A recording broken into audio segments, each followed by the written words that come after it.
In today's video, I'll show you on how you can log in to Turnitin with Class ID and Enrollment key.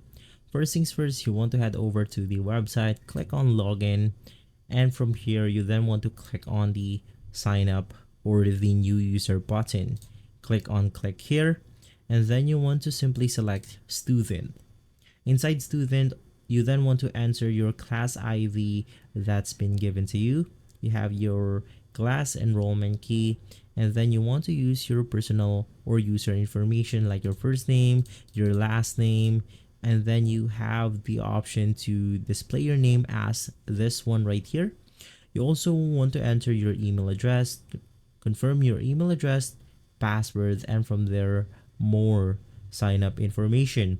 But basically the idea is to enter your class ID and enrollment key right here.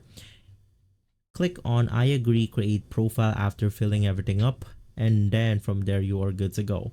If this video has been helpful, leave a like, subscribe, and follow guides to everything for more videos like this. Thanks for watching.